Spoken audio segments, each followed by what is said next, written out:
नमस्कार दोस्तों, आज लेकर आए हैं राजस्थान जीके का एक बहुत ही शानदार मॉडल पेपर। इसमें क्या है कि 200 राजस्थान जीके के क्वेश्चन है। इन 5 अलग अलग टॉपिक्स हैं, जैसे राजस्थान का सामान्य परिचय, राजस्थान का भौतिक स्वरूप, राजस्थान की जलवायु एवं मृदा, और राजस्थान का अफवाह तंत्र, और राजस्थान के वन्य जीव एवं अभ्यारण्य। तो दोस्तों, एक वीडियो में हम लगभग 200 कंप्लीट नहीं कर पाएंगे क्वेश्चन। इसमें हम देखेंगे 40 क्वेश्चन, और आगे आने वाले वीडियो में हम देखेंगे बाकी के 200 क्वेश्चन। तो ये वीडियो तथा आगे आने वाले वीडियो देखने के लिए इस चैनल को पहले से ही सब्सक्राइब जरूर करके रख लें। और हम बहुत ही शानदार प्रश्न लेकर आए हैं जो कि बार बार एग्जाम्स में रिपीट हो रहे हैं, उन्हीं प्रश्नों को लेकर आए हैं। और आगे आपके जो भी एग्जाम होंगे उन सभी में ये बहुत ही महत्वपूर्ण है। और दोस्तों, एक बात और, साथ साथ में आप अपने उत्तर काउंट करते रहना, और वीडियो के अंत में जरूर बताना कि आपके 40 में से कितने क्वेश्चन सही हुए, जिससे क्या है कि आपको भी पता चलेगा कि आपकी तैयारी का लेवल कैसा है। और अपनी जो भी आप जिस भी एग्जाम की तैयारी कर रहे हैं उसका नाम कमेंट बॉक्स में जरूर लिखें, जिससे क्या है कि मेरे को भी पता चलता रहेगा कि आप किस किस एग्जाम की तैयारी करते हैं। तो पहला प्रश्न बहुत ही शानदार प्रश्न है। इसमें क्या पूछा गया है, राजस्थान की स्थिति किन अक्षांशों व देशांतरों के मध्य है। बहुत ही शानदार प्रश्न है, लगभग मेरे को लगता है सभी को आता होगा। इसमें अक्षांश और देशांतर विस्तार तो वीडियो को आराम से पॉज करें और इसका उत्तर देने का प्रयास करें। तो दोस्तों, इसका सही उत्तर है ऑप्शन डी। जिन्होंने भी ऑप्शन डी लिखा है उन सभी का उत्तर सही है, यानी कि 23 डिग्री 3 मिनट नॉर्थ से 30 डिग्री और 12 मिनट नॉर्थ। ये तो क्या हो गया, अक्षांशीय विस्तार। अक्षांशीय विस्तार। और राजस्थान का देशांतरीय विस्तार इस प्रकार है, 69 डिग्री और 30 मिनट से 78 डिग्री और 17 मिनट ईस्ट यानी पूर्व। ये हो गया देशांतरीय विस्तार। तो जिन्होंने भी ऑप्शन डी दिया या जिनका भी ऑप्शन डी आ रहा है उन सभी का उत्तर सही है। अगला प्रश्न बहुत ही शानदार प्रश्न है। पीडमांट गिरिपदीय मैदान कहां स्थित है। अपने को पूछा गया है पीडमांट गिरिपदीय मैदान कहां स्थित है। ऑप्शन है Devgarh, option B Chotan, option C Uparmal, और ऑप्शन डी दक्षिण पूर्व पठार। अपने को बताना है गिरिपद। तो आप भी अपना उत्तर दें। तो दोस्तों, जिनके भी दिमाग में ऑप्शन ए आ रहा है या ऑप्शन ए लिख रहा है उन सभी का उत्तर सही है, देवगढ़ प्रतापगढ़। और ये गिरिपद कहां पर स्थित है, देवगढ़ के निकट है। और ये अरावली क्षेत्र का एक निर्जन मैदान है। क्या है, निर्जन मैदान है। तो सही उत्तर ऑप्शन ए, देवगढ़ प्रतापगढ़। तीसरा प्रश्न, निम्न में से कौन सा कारक जलवायु से संबंधित नहीं है। ऑप्शन ए तापमान, ऑप्शन बी वायु दाब, ऑप्शन सी उच्चावच, और ऑप्शन डी आर्द्रता। तो जिनके भी दिमाग में ऑप्शन सी आ रहा है उन सभी का उत्तर सही है, उच्चावच। उच्चावच क्या होता है, जो जैसे पृथ्वी पर जो भी ऊंचाई नीचे की आकृतियां होती है, जैसे पहाड़, मैदान, समुद्र, तो इन्हें क्या कहा जाता है, उच्चावच। तो ये जलवायु को प्रभावित नहीं करता है। बाकी तापमान, वायु दाब और आर्द्रता जलवायु को प्रभावित करते हैं। तो जिनका भी उत्तर सी आ रहा है उन सभी का उत्तर सही है। बहुत ही शानदार प्रश्न है। चौथा प्रश्न,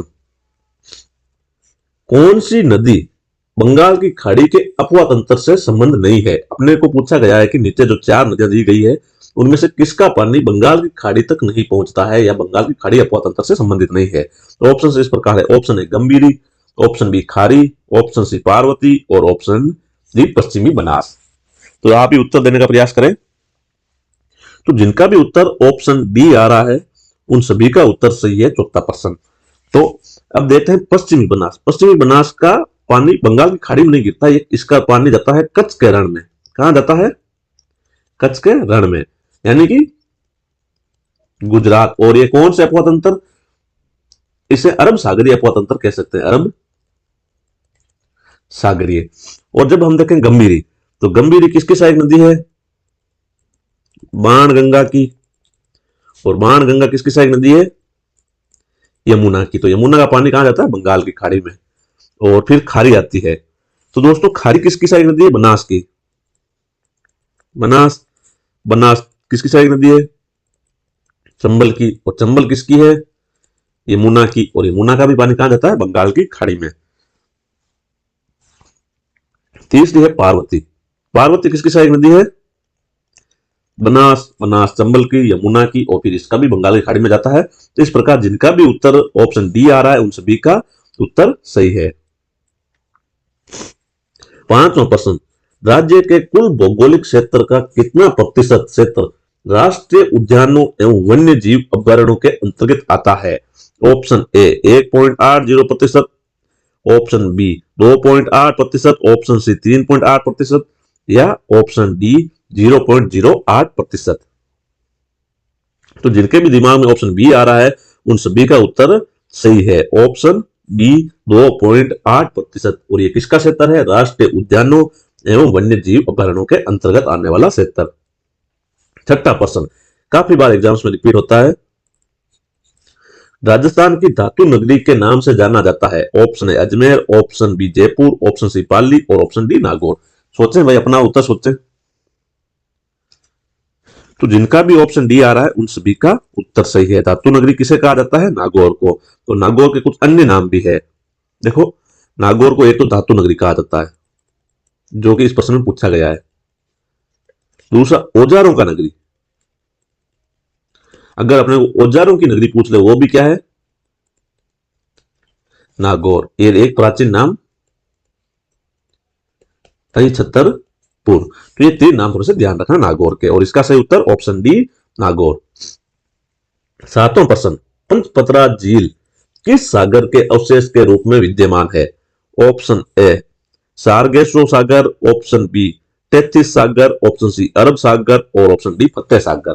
तो दोस्तों, राजस्थान में जितनी ही खारे पानी की झीलें हैं वो किसके अवशेष है? तेथिस सागर के। और पंचपतरा किस प्रकार की झील है? खारे पानी की। तो ये भी किसका अवशेष होगी? तेथिस सागर। और तेथिस सागर कौन से ऑप्शन में आ रहे हैं? Option B. तो जिन्होंने भी ऑप्शन बी दिया है उन सभी का उत्तर सही है। 8वां प्रश्न, राजस्थान की जलवायु कैसी है? ऑप्शन ए उष्ण एवं आर्द्र, ऑप्शन बी उष्ण एवं शुष्क, ऑप्शन सी उपोष्ण और ऑप्शन डी उष्ण एवं उप आर्द्र। तो दोस्तों, मैं एक आपको चीज बताता हूं। देखो, ये हो गई कर्क रेखा। देखो, सबसे मध्य होती है भूमध्य रेखा, फिर उससे ऊपर होती है, ये तो हो गई भूमध्य रेखा, तो उसके ऊपर होती है कर्क रेखा। तो भूमध्य रेखा और कर्क रेखा का मध्य तो होती है जलवायु उष्ण, और कर्क रेखा से ऊपर होती है उस जलवायु को कहा जाता है उपोष्ण। तो राजस्थान की हम जब स्थिति देखते हैं तो राजस्थान की सर्वाधिक क्षेत्रफल कर्क रेखा से ऊपर की ओर है, यानी उत्तर की ओर है। तो राजस्थान की जलवायु किस प्रकार की होगी? उपोष्ण। तो उपोष्ण कौन से ऑप्शन में आ रहा है? Option C. तो जिनका भी ऑप्शन सी आ रहा है उन सभी का उत्तर सही है। अब आते हैं 9वें प्रश्न पर। बेड़च, कोठारी, खारी, मैनाल, बांडी, मासी एवं मोरेल किसकी सहायक नदियां हैं? अपने को पूछा गया है कि बेड़च, कोठारी, खारी, मैनाल, बांडी, मासी और मोरेल किसकी सहायक नदियां हैं? Option A Jakham, option B Banas, option C Chambal और ऑप्शन डी लूणी। तो ये तो बहुत आसान प्रश्न है, लगभग सभी को आता होगा। तो जिनके भी दिमाग में ऑप्शन बी आ रहा है उन सभी का उत्तर सही है। और बनास का अगर अपने उद्गम पूछे तो उद्गम कहां से होता है? खमनोर की पहाड़ियों से। कहां से होता है? खमनोर की पहाड़ियों से। तो इसका सही उत्तर ऑप्शन बी। 10वां प्रश्न बहुत ही शानदार प्रश्न है। निम्नलिखित कथनों का परीक्षण कीजिए तथा नीचे दिए गए कोड का उपयोग करते हुए उत्तर का चयन कीजिए। दोस्तों, इस वीडियो में लगभग सभी प्रकार के प्रश्न है, कुछ हार्ड है, कुछ आसान है और कुछ काफी आसान है। जिस प्रकार के एग्जाम्स में आते हैं उसी प्रकार के क्वेश्चन है, यानी कि ये समझ लो कि जो बार बार रिपीट हो रहे हैं उन्हीं प्रश्नों को लेने की कोशिश की गई है। तो देखो, पहला कथन क्या है?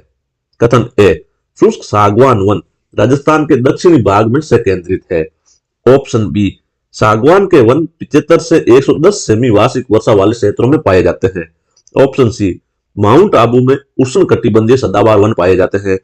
और डी राजस्थान में, पश्चिमी राजस्थान में वन मिश्रित पतझड़ वाले वन है। तो एक बार आपको थोड़ा सा टाइम देते हैं, तो सोचो इसका कौन सा कथन गलत है और कौन से सही है। तो चलो अब वापस देखते हैं। देखो, अपने ए में कहा गया है कि शुष्क सागवान वन राजस्थान के दक्षिणी भाग में पाए जाते हैं, ऐसे केंद्रित है, एकदम सही है। शुष्क सागवान वन कहां पाए जाते हैं? राजस्थान के दक्षिणी भाग में। अब देखो दूसरा, यानी बी सागवान वन 75 से 100 सेमी वर्षा वाले क्षेत्रों में पाए जाते हैं, ये भी सही है, एकदम सही है। माउंट आबू में उष्णकटिबंधीय सदाबहार वन पाए जाते हैं। राजस्थान में एक ही जगह उष्णकटिबंधीय सदाबहार वन पाए जाते हैं, वो कौन सी जगह है? माउंट आबू। तो ये भी कथन क्या है? सही है। और कथन डी, पश्चिमी राजस्थान में मिश्रित पतझड़ वन पाए जाते हैं। पश्चिमी राजस्थान में शुष्क मरुस्थलीय वन पाए जाते हैं। तो ये कथन क्या है? गलत है। मिश्रित पतझड़ वन नहीं, शुष्क मरुस्थलीय वन। तो इनमें सही कौन कौन से होंगे? ए, बी और सी। तो जिस भी ऑप्शन में ए, बी और सी आ रहा है वो होगा सही। तो जिन्होंने भी ऑप्शन डी दिया है उन सभी का उत्तर सही होगा। अब आते हैं अगले प्रश्न पर। 11वां प्रश्न बहुत ही शानदार प्रश्न है। क्षेत्रफल की दृष्टि से सबसे बड़ा संभाग कौन सा है? ऑप्शन है Udaipur, option B Jodhpur, option C Bikaner और ऑप्शन डी कोटा। तो दोस्तों प्राचीन एवं नवीनतम दोनों ही संभागों के अनुसार ऑप्शन बी सही होगा। क्षेत्रफल की दृष्टि से सबसे बड़ा संभाग कौन सा है? जोधपुर। और इसमें जोधपुर में अगर अपने को पूछ ले कितने जिले आते हैं, तो वर्तमान में जोधपुर संभाग में 6 जिले आते हैं। 12वां प्रश्न, राजस्थान बांगर क्षेत्र किस भौतिक विभाग का भाग है? ऑप्शन ए पश्चिमी रेतीला मैदान, ऑप्शन बी पूर्वी मैदान, ऑप्शन सी शेखावाटी प्रदेश और ऑप्शन डी मालवा का पठारी क्षेत्र। आप देखो ट्राई करो इसका उत्तर, कौन कौन इसका सही उत्तर देते हैं। जब तक मैं इसको थोड़े से फैक्ट बताता हूं। दोस्तों राजस्थान में बांगर प्रदेश को 4 भागों में बांटा जाता है। बांगर प्रदेश को 4 भागों में, और ये 4 भाग कौन कौन से हैं?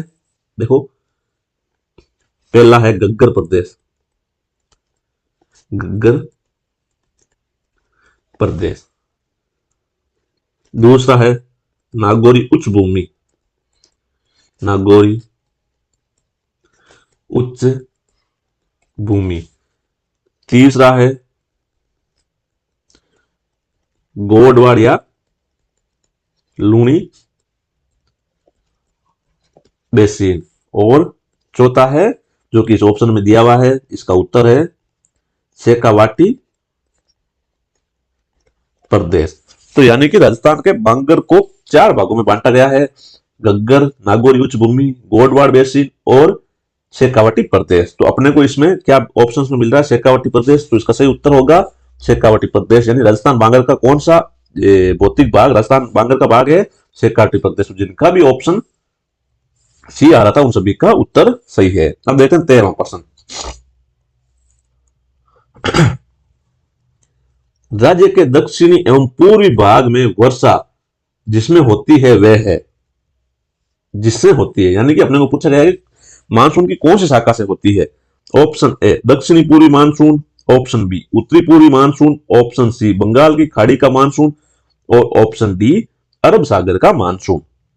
तो दोस्तों जिनका भी उत्तर मतलब यानी कि दक्षिणी और पूर्वी भाग में बारिश का जिनका भी उत्तर ऑप्शन सी आ रहा है बंगाल की खाड़ी का मानसून, उन सभी का उत्तर सही है। तो इसका सही उत्तर ऑप्शन सी बंगाल की खाड़ी का मानसून। 14वां प्रश्न, राज्य के किस संभाग में सबसे अधिक नदियां मिलती है? ऑप्शन है Udaipur, option B Kota, option C Ajmer और ऑप्शन डी जोधपुर। तो 14वें प्रश्न का जिनका भी उत्तर ऑप्शन बी आ रहा है उन सभी का उत्तर सही है। कौन सा संभाग? कोटा संभाग। कोटा संभाग में सर्वाधिक नदियां प्रभावित होती है। 15वां प्रश्न, निम्न में से किस जिले में रेगिस्तान वनोरोपण एवं भू संरक्षण केंद्र स्थित है? ऑप्शन है Barmer, option B Jaisalmer, option C Ajmer और ऑप्शन डी जोधपुर। तो जिनका भी उत्तर ऑप्शन डी आ रहा है उन सभी का उत्तर सही है, ऑप्शन डी जोधपुर। और इसकी स्थापना कब की गई थी? द्वितीय पंचवर्षीय योजना, द्वितीय पंचवर्षीय योजना के तहत इसकी स्थापना की गई। अब देखते हैं 16वां प्रश्न, राज्य के किस संभाग में जिलों की संख्या सर्वाधिक है? इसका आप उत्तर देने का प्रयास करें। इसका ऑप्शन इस प्रकार है Jaipur, option B Jodhpur, option C Ajmer और ऑप्शन डी बीकानेर। तो दोस्तों इसमें 2 संभाग आएंगे, जयपुर और अजमेर। दोनों में ही कितने कितने जिले हैं? 7। तो इसके 2 सही उत्तर होंगे, ए और सी। तो जिनका भी 2 आए हैं ए और सी उन सभी का उत्तर सही है। 17वां प्रश्न, निम्नलिखित में से तस्तरी नुमा बेसिन में बसा हुआ नगर है? Option A Udaipur, option B Bhilwara, option C Chittorgarh और ऑप्शन डी जयपुर।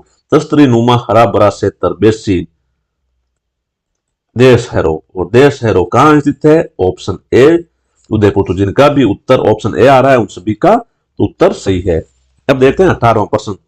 राज्य के पश्चिमी भाग में वर्षा किससे होती है, यानी कि मानसून की किस शाखा से होती है? ऑप्शन है उत्तरी पश्चिमी मानसून, ऑप्शन बी दक्षिणी पश्चिमी मानसून, ऑप्शन सी अरब सागर का मानसून और ऑप्शन डी शीतकालीन मानसून।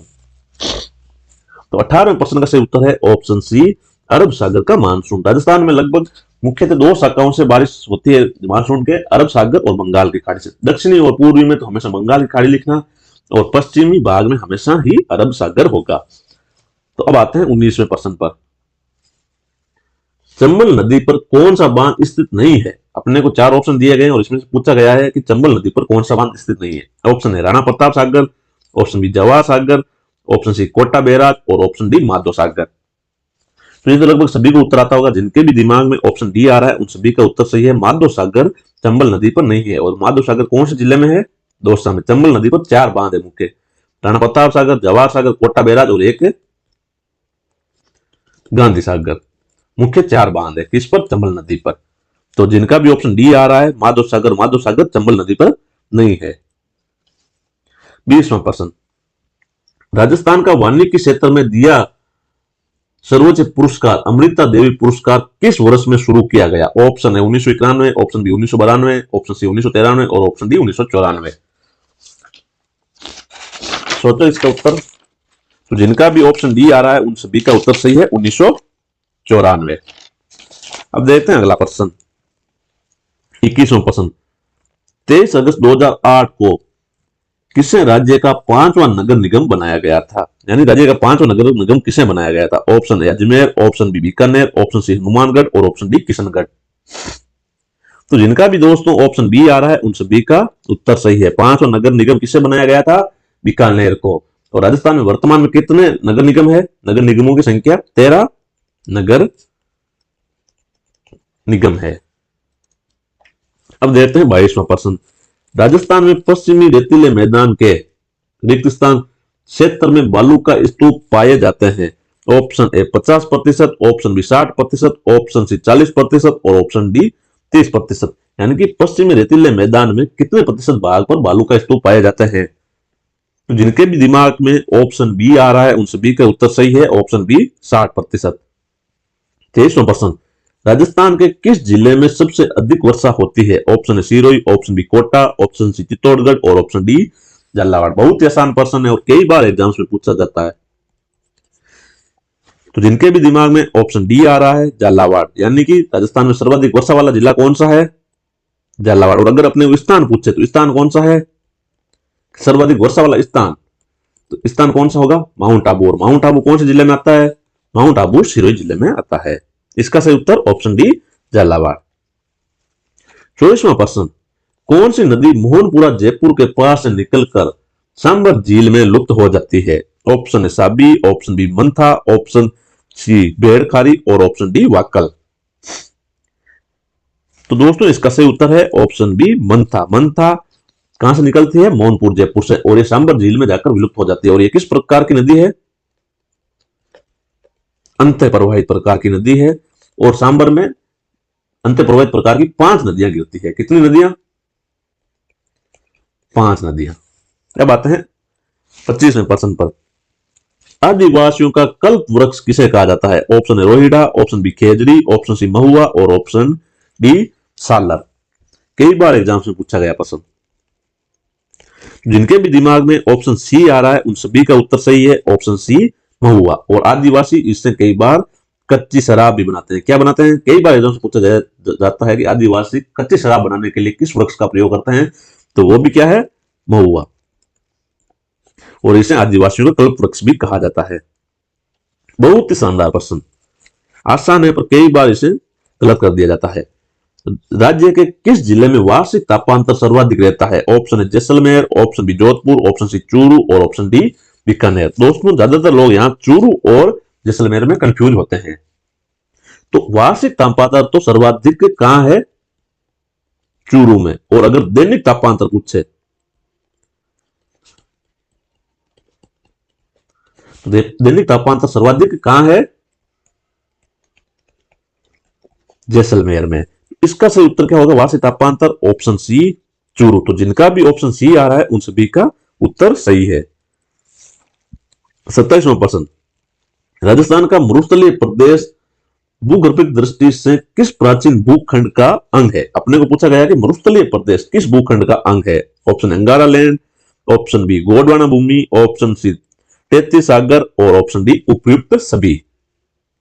बहुत ही शानदार प्रश्न है दोस्तों। मरुस्थलीय प्रदेश, यहाँ पर पहले एक प्रकार का यहाँ पर सागर पाया जाता था या महासागर, जिसे क्या कहा जाता था? तैतीस सागर। उसके सूखने के बाद यहाँ पर मरुस्थल बना था। तो राजस्थान में खारे पानी की झीलें,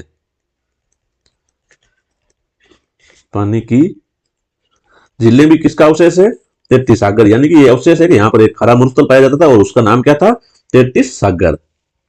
28वां प्रश्न, कितने सेंटीमीटर वर्षा द्वारा शुष्क एवं अर्ध शुष्क मरुस्थल विभाजित होता है? अपने को पूछा गया कि राजस्थान का मरुस्थल ये भाग है जो इसमें एक यहाँ पर वर्षा रेखा है, तो एक कौन सी वर्षा रेखा जो मरुस्थल को दो भागों में बांटती है? ऑप्शन है 10 सेमी वर्षा रेखा, ऑप्शन बी 25 सेमी वर्षा रेखा, ऑप्शन सी 50 सेमी वर्षा रेखा और ऑप्शन डी 40 सेमी वर्षा रेखा। तो दोस्तों ये रेखा कौन सी है? 25 सेमी वर्षा रेखा। ये मरुस्थल को दो भागों में बांटती है, शुष्क एवं अर्ध शुष्क। तो इसका सही उत्तर होगा ऑप्शन बी 25 सेमी वर्षा रेखा। 29वां प्रश्न, राजस्थान की वे नदियां जो मुख्यतः दक्षिण दिशा से उत्तर की ओर प्रवाहित होती है? अपने को पूछा गया है दक्षिण से उत्तर की ओर प्रवाहित होती है। ऑप्शन है पश्चिमी बनास और जवाई, ऑप्शन बी लूनी और जोजरी, ऑप्शन सी बाणगंगा और बनास और ऑप्शन डी चंबल और बनास। तो दोस्तों राजस्थान की दो मुख्य नदियां हैं चंबल और बनास, ये दक्षिण से उत्तर की ओर प्रवाहित होती है। तो जिनका भी उत्तर ऑप्शन डी आ रहा है उन सभी का उत्तर सही है। 30वां प्रश्न, बहुत इंपॉर्टेंट प्रश्न, कई बार एग्जाम्स में पूछा गया है। आदिवासियों का हरा सोना किस वृक्ष को कहा जाता है? ऑप्शन है महुआ, option B Rohira, option C बांस और ऑप्शन डी खेजड़ी। तो दोस्तों महुआ को तो क्या कहा गया था? कल्प वृक्ष, आदिवासियों का कल्प वृक्ष। और आदिवासियों का हरा सोना किसे कहा जाता है? ऑप्शन सी बांस। और बांस सर्वाधिक कहां होता है? बांसवाड़ा में। तो जिनका भी ऑप्शन सी आ रहा है उन सभी का उत्तर सही है। अब आते हैं 31वें प्रश्न पर। उत्तर दक्षिण विस्तार जिस जिले का है वह है, कई बार एग्जाम्स में पूछा गया है। ऑप्शन है Jhalawar, option B Bhilwara, option C Chittorgarh और ऑप्शन डी झुंझुनू। तो दोस्तों उत्तर दक्षिण विस्तार वाला जिला कौन सा है? चित्तौड़गढ़। तो इसका सही उत्तर ऑप्शन सी चित्तौड़गढ़। अब देखते हैं 32वां प्रश्न। अरावली पर्वत श्रृंखला के माउंट आबू पर्वत शिखर, यहां होगा माउंट आबू में स्थित गुरु शिखर, गुरु शिखर की समुद्र तल से ऊंचाई है? ऑप्शन ए 200 से 300 मीटर, ऑप्शन बी औसतन 500 मीटर, ऑप्शन सी 1053 मीटर और ऑप्शन डी 1727 या 1722 मीटर। कहीं 1727 कहीं 1722 लिखा हुआ मिलता है, तो 1722 मीटर। तो इसका तो लगभग सभी को उत्तर आता होगा ऑप्शन डी 1727 या 1722 मीटर। 23वां प्रश्न, राजस्थान में बहुधा सूखा एवं अकाल पड़ने का आधारभूत कारण है? कई बार एग्जाम्स में पूछा जाता है हूबहू। राजस्थान में बहुधा सूखा और अकाल पड़ने का आधारभूत कारण है? ऑप्शन है विवेकहीन एवं अवैज्ञानिक ढंग से पानी का उपयोग, ऑप्शन बी मिट्टी एवं वनों का अवक्रमण, ऑप्शन सी अनियमित अपर्याप्त और अनिश्चित वर्षा और ऑप्शन डी अरावली का दक्षिण पश्चिम से उत्तर पूर्व की ओर प्रसार। तो दोस्तों 33वें का सही उत्तर है ऑप्शन डी अरावली का उत्तर पश्चिम से नहीं सॉरी दक्षिण पश्चिम से उत्तर पूर्व की ओर प्रसार। दोस्तों इस प्रकार प्रसार होने के कारण राजस्थान में आने वाली वर्षा को क्या है कि अरावली इधर से आने वाली को रोक लेती है और इधर जो अरब सागर से आती है जो वो क्या है कि इसकी समानता निकल जाती है। तो इस प्रकार राजस्थान में सूखे की स्थिति होती है। तो इसका सही उत्तर ऑप्शन डी अरावली का दक्षिण पश्चिम से उत्तर पूर्व की ओर प्रसार। 34वां प्रश्न, बहुत ही शानदार प्रश्न है और इंपॉर्टेंट प्रश्न। देखते हैं इसका कौन कौन सही उत्तर दे पाते हैं। नौलखा बावड़ी जो डूंगरपुर में स्थित है किसने बनवाई? Option A Rani Karnavati, option B Rani Parimal Devi, option C Lord Kanwar और ऑप्शन डी रानी पद्मावती। तो दोस्तों नौलखा बावड़ी जो कि डूंगरपुर में स्थित है किसने बनवाई थी? ऑप्शन बी रानी परिमल देवी। और रानी परिमल देवी किन की रानी थी? महारावल आस्करण की पत्नी थी। और अगर इसको अपने को पूछे नौलक्खा बावड़ी के वास्तुकार कौन थे, तो इसके वास्तुकार थे लीलाधर। ये भी थोड़ा सा ध्यान रखना। और जिनका भी ऑप्शन बी आ रहा है उन सभी का उत्तर सही है, रानी परिमल देवी। और कब बनाई थी? 1586 में। 35वां प्रश्न, राज्य में प्रति व्यक्ति कितने हेक्टेयर वन है? Option A 0.11, option B 0.06, option C 1.06 और ऑप्शन डी 1.08। तो दोस्तों राजस्थान में प्रति व्यक्ति 0.06 हेक्टेयर वन है। तो जिनका भी उत्तर ऑप्शन बी आ रहा है उन सभी का उत्तर सही है। 36वां प्रश्न बहुत ही आसान प्रश्न है। राजस्थान की आकृति कैसी है? ऑप्शन त्रिभुजाकार, ऑप्शन बी आयताकार, ऑप्शन सी गोलाकार और ऑप्शन डी विषम कोणीय चतुर्भुजाकार। तो दोस्तों इसका उत्तर आपको कमेंट बॉक्स में लिखना है। देखते हैं कि इस प्रश्न को कितने जने सही कर पाते हैं, देखते हैं कौन कौन इसको सही नहीं कर पाते हैं। तो ये आकृति आपको कमेंट बॉक्स में लिखनी है। और ये आकृति इस प्रकार की ये किसने बताई थी? ये थोड़ा सा याद रख लेना, टीएच हेडले ने, राजस्थान की आकृति के बारे में टीएच हेडले ने बताया था। और इसका उत्तर आपको कमेंट बॉक्स में जरूर लिखना है। 37वां प्रश्न, थार के मरुस्थल का क्षेत्रफल है? ऑप्शन ए 2,33,100 वर्ग किलोमीटर, ऑप्शन बी 2,72,000 वर्ग किलोमीटर, ऑप्शन सी 4,14,400 वर्ग किलोमीटर और ऑप्शन डी 3,23,800 वर्ग किलोमीटर। तो 37वें प्रश्न का सही उत्तर है ऑप्शन ए, लगभग 2,33,000 वर्ग किलोमीटर। 38वां प्रश्न, राज्य में वर्षा के कम होने का प्रमुख कारण क्या है? ऑप्शन ए वनों का विनाश, ऑप्शन बी जलवायु परिवर्तन, ऑप्शन सी राज्य के अधिकांश भाग में शुष्क दशाओं का विस्तार, ऑप्शन डी अरावली का मानसून की दिशा के समानांतर फैला होना। तो अभी देखा था हमने कि अरब सागर जो भी मानसून आता है उसके क्या है कि अरावली समानांतर है। तो उससे क्या है कि राजस्थान में वर्षा कम होती है। तो इसका सही उत्तर क्या होगा? Option D. जिन्होंने भी ऑप्शन डी दिया है उन सभी का उत्तर सही है। राजस्थान में होंच बेल्ट स्थित है। होंच यानी कुब्बड़, बेल्ट यानी पट्टी, होंच बेल्ट कहां स्थित है? Option A Kota Bundi, option B Bharatpur Jaipur, option C Udaipur Dungarpur और ऑप्शन डी नागौर अजमेर। तो कुब्बड़ पट्टी कहां स्थित है? कई बार एग्जाम में पूछा गया है और लगभग सभी को आता होगा। जिनका भी उत्तर ऑप्शन डी आ रहा है उन सभी का उत्तर सही है। कुब्बड़ पट्टी कहां है? नागौर अजमेर में।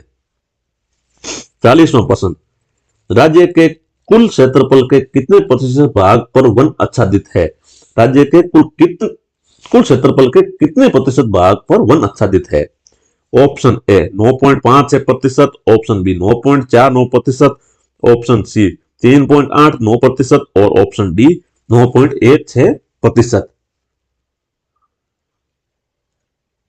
तो दोस्तों जिन्होंने भी इसका उत्तर ऑप्शन ए लिखा है 9.56%, उन सभी का उत्तर सही है। कितने प्रतिशत भू भाग पर वन आच्छादित है? ऑप्शन ए 9.56% भाग पर। तो दोस्तों आज का वीडियो यही समाप्त होता है। बाकी के बच्चे के क्वेश्चन आगे जो भी बहुत शानदार प्रश्न है उनको हम आगे की वीडियो में देखेंगे। इसलिए आगे की वीडियो देखने के लिए इस चैनल को पहले से सब्सक्राइब करके रखें और इस वीडियो को लाइक जरूर करके रखें और कमेंट बॉक्स में जरूर लिखें कि आप किस एग्जाम की तैयारी कर रहे हैं। धन्यवाद।